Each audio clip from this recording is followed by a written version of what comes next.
Hey, what's good, y'all? It's Gabe Rosado. Thank you for tuning in. I'm here with Mi Gallo, Abner. What's up, brother? How you feeling, man? All good, man. That's all good. Excited about this year. A lot of good things popping. That's what's up, bro. Sir. I heard you've been getting into the promotion side of business now with boxing, bro. Like, tell me a little bit about that. You've been hearing right, brother. You've been hearing right. Yeah, I'm getting into the promotion side. It's been overdue, bro. Yeah. A lot of people have been always telling me, like, hey, you got to start promoting fights. You got to start doing this. Like, getting like your own circle. You know what I'm saying? So I got the opportunity. I'm doing one this month with Marv Nations, co-promoting. So I'm excited about it. I'm excited because I'm gonna have great talent, great names, great guests. So at the end of the day, it's all about helping the young fighters grow, and also, you know, my entrepreneurs, you know, to help out a brother and sponsor. Yeah, no doubt. So the boxing side, right? Like the business side, being a promoter, you know what I mean? That's a lot of headaches. I'm gonna be honest, just because you know how fighters are. Yeah. You know how we could be, bro. Especially, you know, we're older men now. You know what I mean? So we had different, but you know, when you're dealing with young, hungry fighters, there's a lot going on. You know what? I had more trouble being a manager, and I had bad experience already as a manager. Okay. So as a manager, I had fighters, and you know, it was always give me, help me out with this, help me out with that, and then it got to a point where it's like, hey, you know what? There's someone else that's giving me more money. Unfortunately, I learned the hard way. Okay. The first time I didn't sign a fighter, it was weird. You know, I was like, oh, I'm gonna help you out first 10 fights. Fighter got, you know, a different guy was talking in his ear, sign him. There goes a couple of thousand that I invested in the kid. So with the promotion side, a little bit different, less of a headache, to be honest, because you deal with the fighters, but it's more of you're just trying to make fights, you know. Okay, so it's more the event. Yeah, it's more the event, exactly. So if other promoters want to bring their fighters, I'm like, all right, I can put them in here, but you know, you pay your fighter, you type of stuff, you know what I'm saying? So I felt there was more of a business, money making, and promotion than in managing, because managing, you got to invest in first, I want to say 5-10 years, and then you start seeing your profit. Yeah, man, and it's a hard investment. Yeah, it's a hard investment, because it's like, you know, the chances of making it in this sport is probably, man, you know what I'm saying, it's very rare, man. It's like, you know, with any other sport that's a team sport, the chances are higher to make it in that, but boxing is an individual sport, bro. It's really hard to make it in this business. Definitely so is. So to put your money down on a fighter, man, that could just go in one fight, literally, just like that. Tell me about it. This kid that I had, I gave him a car and all, like paying this rent and all. So just a bad experience as a manager. Yeah. Again, promotion side, I like it right now. It's looking profitable. It's looking good, and at the same time, I'm helping these young fighters, you know, make a name for themselves. Sure. And who knows, later on, I'll maybe be the next Golden Boy Promotions. That's, you know, sure. No doubt. We'll see what's good. It's been a lot going on, man, in boxing, bro, and it's crazy, bro. We come from the Showtime HBO era. Yes, and now it's like streams taking over, man. Oh, it is. Tell me about it. I was one of the first ones that got hit with it, because, you know, I was doing the Showtime. Yeah. I was working with Showtime for about 3 years, almost 4 years as a commentator. And honestly, that was our best year ever. That was our best year. We had all the top fights, pay-per-view fights. So I'm like, there's no way that, you know, Showtime is going to go, you know, off the map, and boom, next you know, they hit us with there's no more Showtime. Before, like you said, there was they canceled HBO, Showtime, and all these new networks are taking over. You know, the Zone. We got the Zone, we got Amazon, and then the crazy thing is now you got ESPN is parting ways with Top Rank. I hear. So it's like, what direction do you think Top Rank is going to go? I mean, the closest thing for them, I think, is the Zone. Yeah. Unless, you know, they come out with, you know, there was rumors about Netflix jumping in after the Jake Paul fight, you know. So hopefully they work something out, because I like that Netflix fight. I'm not gonna lie. A lot of people were tuning in. It was chopping, though. It was chopping, bro. It was. But it was the first show. You know, it was a big, it was chopping. Straight up, it was chopping. I was actually watching that fight in Saudi. I was in Saudi. That's why it was chopping, No, it was chopping with everybody, because I was on Twitter and I was seeing, but I was watching it with Bernard. So me and Bernard was tuned into it, whatever. And it was crazy, man. But it was kind of dope seeing such a big event. Yeah. No. You know what I mean? I wouldn't necessarily call that a boxing event, as far as with right. Jake and Mike. And Mike, of course. Because Mike's the GOAT, but almost 60 years old. A legend, obviously.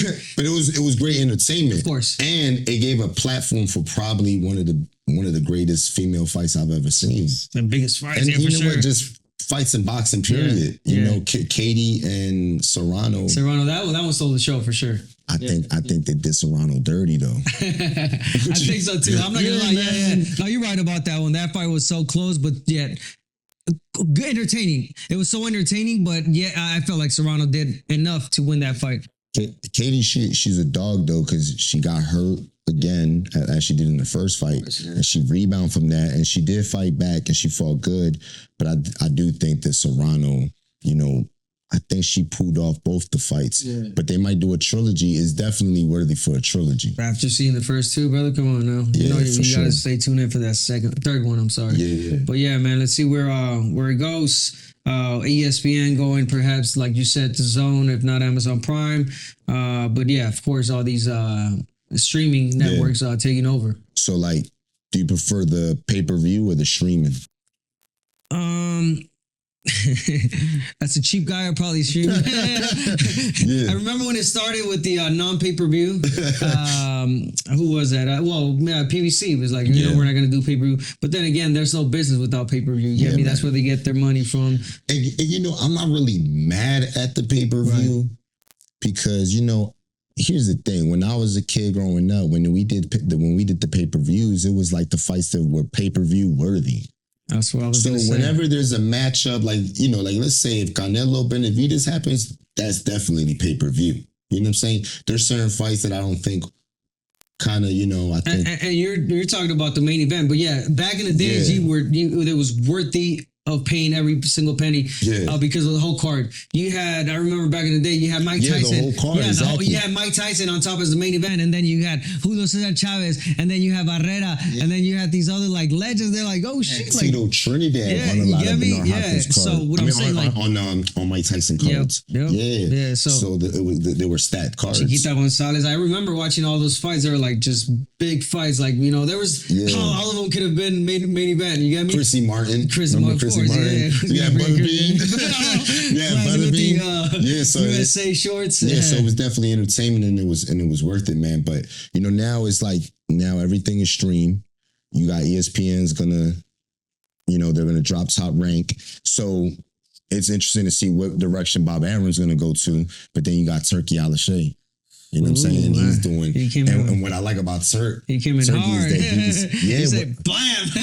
But what I like about him is, man, that he's creating these cars where all the big promoters are united. Being part of it. You know what I'm saying? Where he's putting them all together, where PBC guys fighting the guy that's with the Zone, or you know what I'm saying, Top Rank is fighting the guy from Golden Boy or whatever. And I think that's dope. Well, yeah, we know what he's trying to do. Obviously, he's trying to, make one single, team. Yeah. Basically, different promotions, but when it comes to making fights, back in the days, like a Top Rank fighting a Golden Boy fighter, a PVC fighter fighting a Top Rank fighter. You get me? That's what we need. Yeah. That's what got lost within time. That unfortunately now is like, this my fighter. I'm just fighting them with my fighters, and they're making money here, money staying here, which is ungrateful, and it sucks for us as fighters, bro, because there's fights out there, you get me, that are worthy a lot more, and we can't get them. And the thing is, with pay-per-view back in the day, what made it so good was you only had Don King and Bob Arum, and they always put their fighters together. So it wasn't really where now is you got a pool of promoters where you got Queensberry. I see the intentions that Turkey's bringing, of course. I like that, man, and I like what he said, where he's like, look, man, it's okay, not that, a fighter wants to lose, but it's like, I think the mentality of the young fighters, they picked up on the Mayweather aspect of the I've always said that. Yeah. And the thing is that Floyd is Floyd, and every fighter has their unique thing. And that's what made Floyd, you know what I'm saying, the promoting the 50-0, but you got Chavez, and Chavez lost, but Chavez is still Chavez. I bet a lot of people don't even know that Roberto Duran has 15 losses. You get me? Like, no one thinks about that. A perfect comparison is UFC and boxing, brother. Yeah. UFC fans are loyal. Your fighter loses, he comes back to the next fight like nothing. Their fans are still there. Boxing fans, you lose one fight, oh, he was the worst fighter. I knew it. He sucked. You get me? Not like back in the days. Like you're saying, you would have those losses, but it will only make you that better of a fighter, and your fans will still stick with you. Yeah. But yeah, all that has been lost. But I like what you're saying with what Turkey's trying to do with fighters. Because if you actually look at that at the way it works. But then again, I'm sorry to interrupt again. Best used to fight the best, so fans didn't care if you lost against the best. Fans would be like okay with it. When Tommy fought Sugar Ray won. When Dudang fought Sugar Ray, Dudang won. Mm-hmm. You know what I'm saying? And then Hearns knocked out Dudang. Yep. So it was like, you know what I mean? And all these guys, they call them the Four Kings. They all fought each other, but to this day, we still talk about them. To this day, no matter them guys go to any show. Perfect example. They're mob. Yeah, when I fought Leo Santa Cruz, you know who won that fight, right? Yeah. You don't even know who won. Yeah, I was at that fight. It was at the state. It was when it was Staples. Leo won, right? So exactly. So a lot of people don't even remember that. They just remember how good the fight was. You get me? They come up to you like, "Yo, Abner," and so remember that fight, being there, how electrifying it was.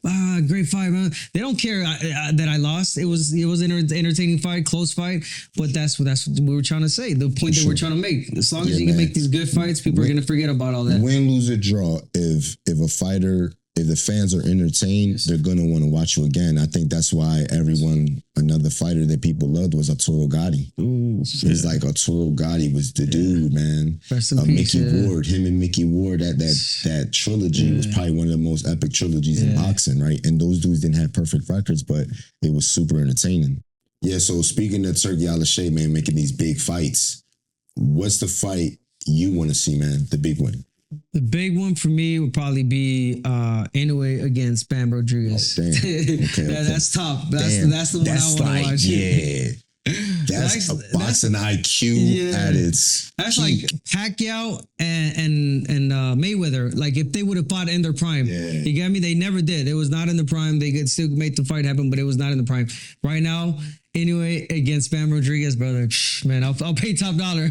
I'll fly to Japan, wherever. I want to watch that fight. And the beautiful thing about that fight is I think we still haven't seen the best of Bam. And I think a fighter as great as Inoue is just going to bring like that different thing from Bam that we haven't seen. Because I think Inoue he's going to get his shots, man. He might even hurt Bam. And you hit a great point because you see Bam growing in the fight. Like you're seeing him grow as a fighter live. In the moment, depending on the fighter he's got, he's been knocked down in his last fight. He got knocked down, and he was able to get up and overcome adversity and just win that fight, stop him. You get me? So he learned a lot from that fight. So I know what you're saying with Inoue. Inoue is a powerful fighter, but Bam is so accurate, so smart, so young, so fresh.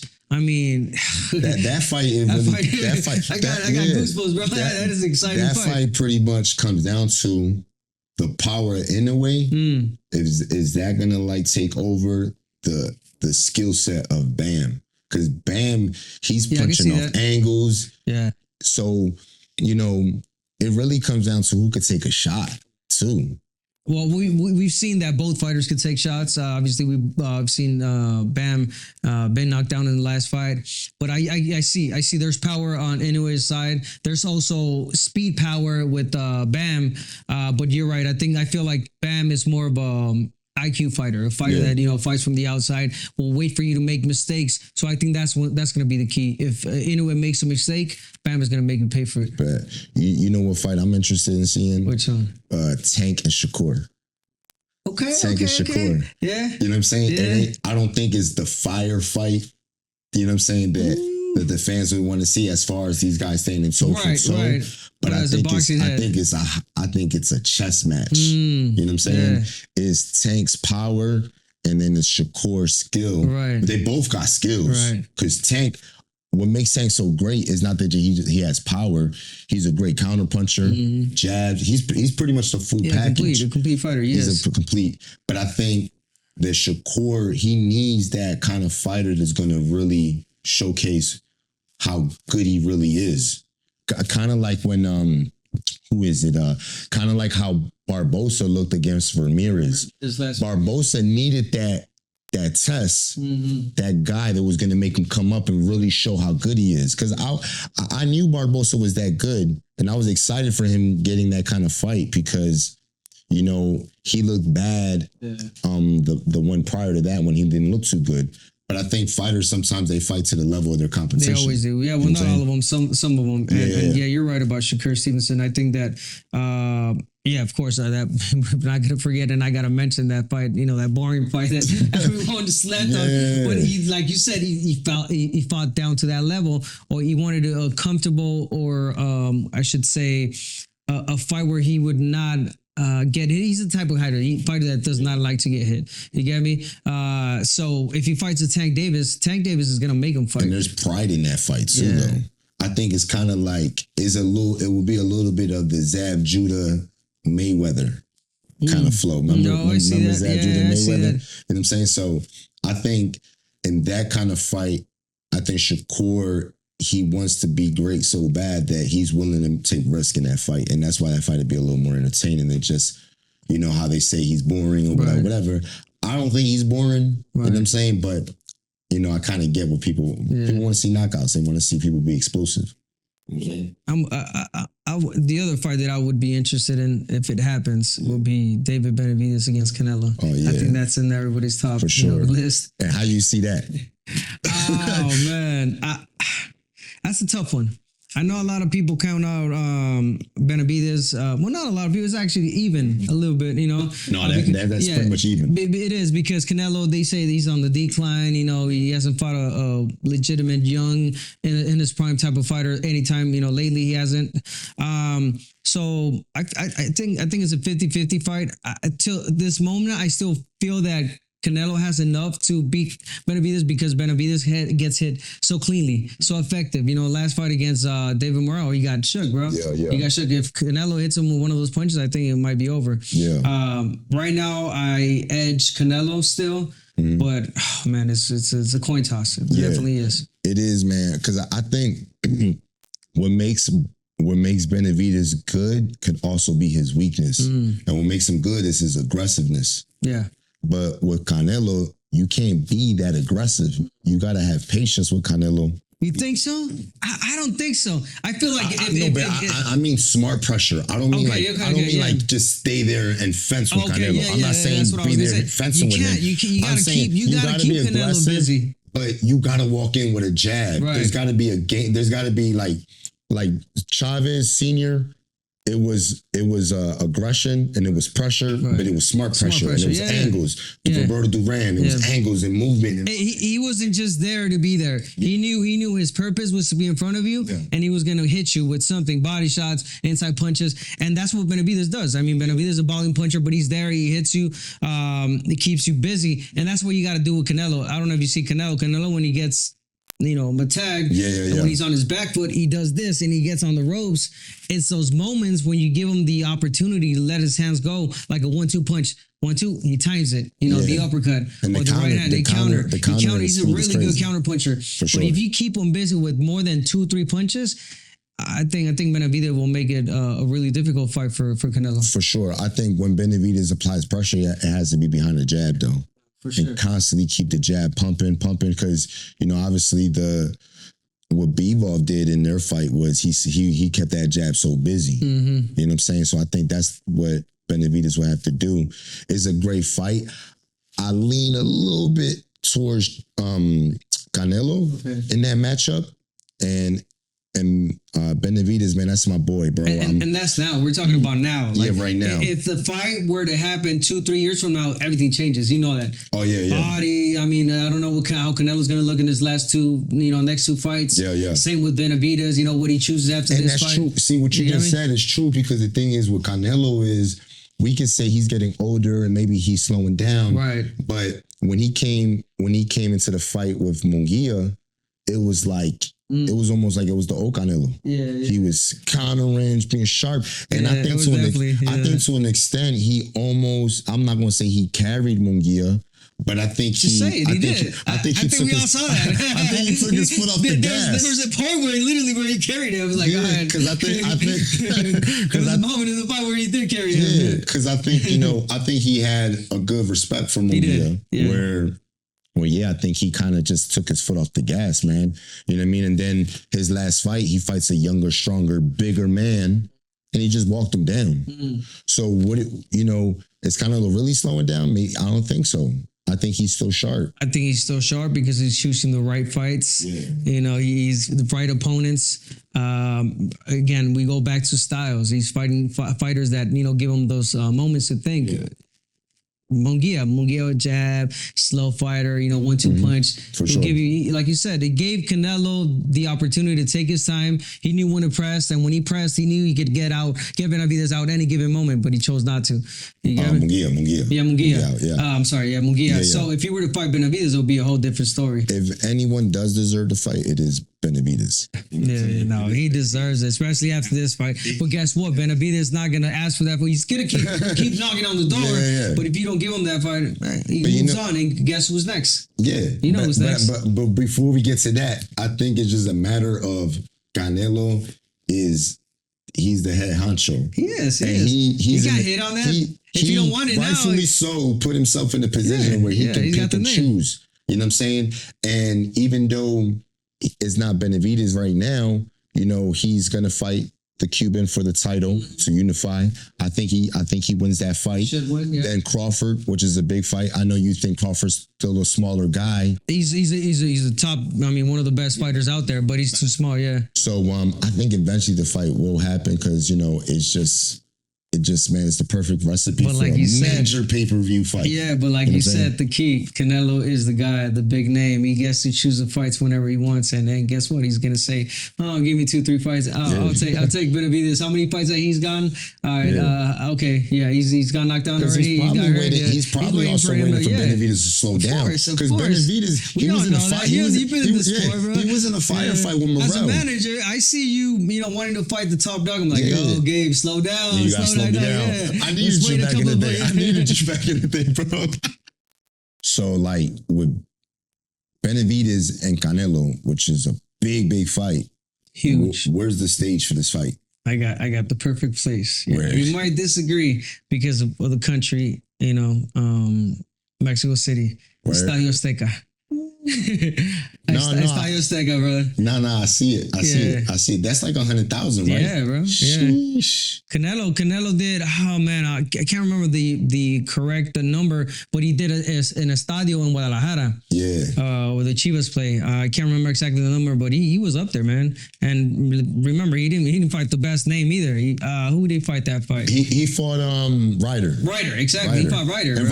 And Ryder was game to that fight. Yeah. He got hit. What I'm saying, he wasn't a named fighter. It's just Canelo carrying that whole card. Yeah. Right here, you have Benavidez and you have Canelo, bro. Two biggest names, and everybody wants to watch that fight. So, Estadio Azteca for me. If not, what's the next one? No. I think that makes sense. I think a fight like that would have to either be Vegas or Mexico City. Okay. You know what I'm saying? Well, where in Vegas? Vegas in the football stadium. Okay. Just fill that thing up. Yeah. For real. It'll do it. I think so. Yeah, I think that fight's huge. That fight has got to be somewhere big. Yeah, that fight is the fight the people that are waiting for and want that fight. Do you think part of the reason of why that fight hasn't happened yet is because Canelo doesn't appreciate the disrespect from Benavidez and his dad? Do you think that if they approach Canelo a little more like how Munguia did it? Because I think Munguia got the fight because he was more, he was respectful and things like that or whatever. And I think Canelo was vocal about it. He said like, hey, the reason I gave Munguia the fight was because he was respectful, like you mentioned. He was humble. And I gave him the payday, like he calls it, and exactly he did that.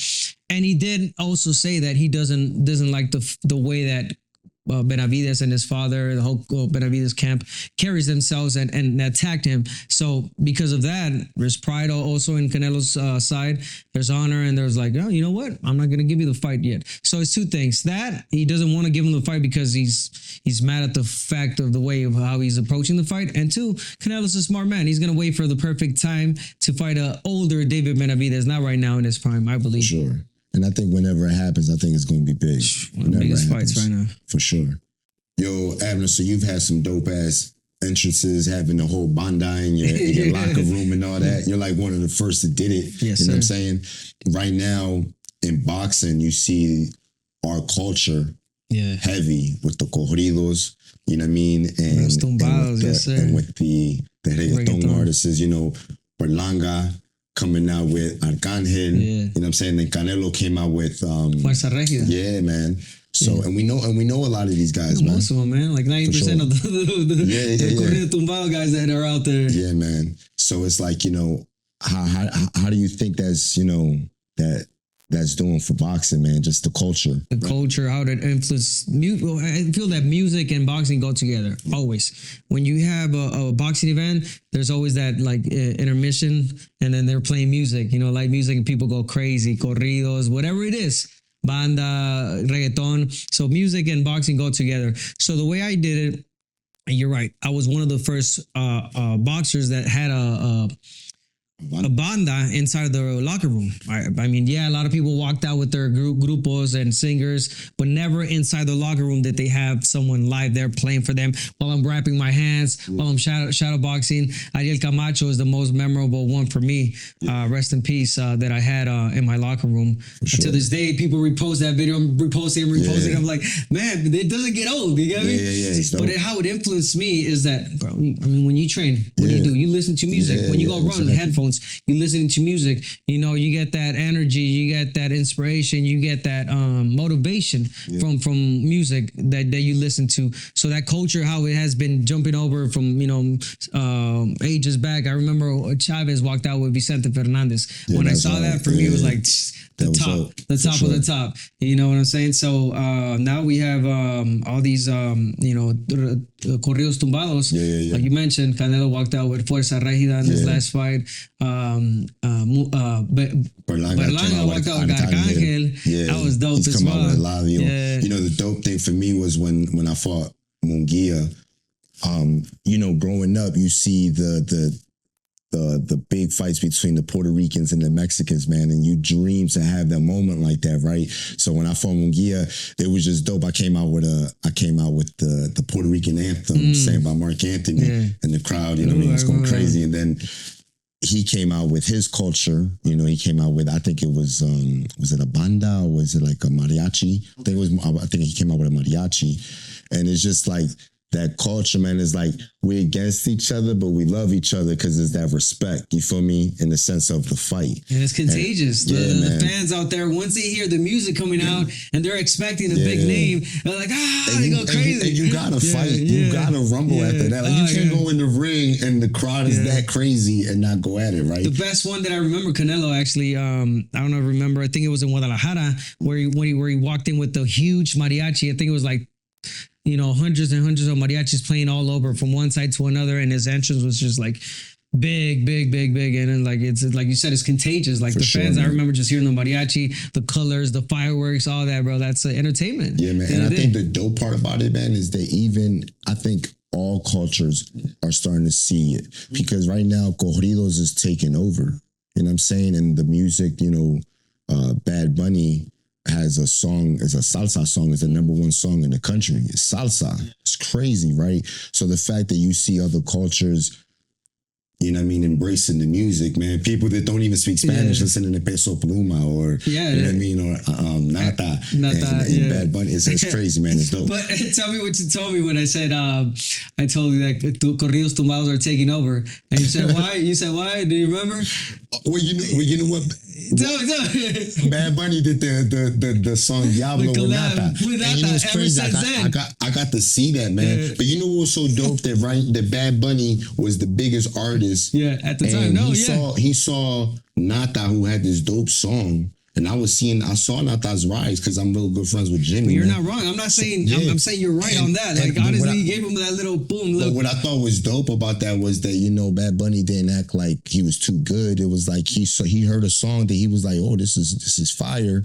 And he jumped on it, man. I like that. And that's dope, man, that you can support, you know what I'm saying? The culture, man, and it took off. Because there was one time that it was just reggaeton, and corridos. You would hear them just on our side, For sure. But now it's like worldwide. Yeah. So definitely, Bad Bunny gave him that little boost, that little kick. Good luck to Nata and then the corridos tumbados came up, which, like you mentioned, we will have many of these artists, like we mentioned, Peso Pluma, Natanael, Fuerza Regida. A lot of these artists that we know, we know the promoters, the managers that have them. So we'll have them as guests soon. For sure, no doubt, man. It's gonna be dope.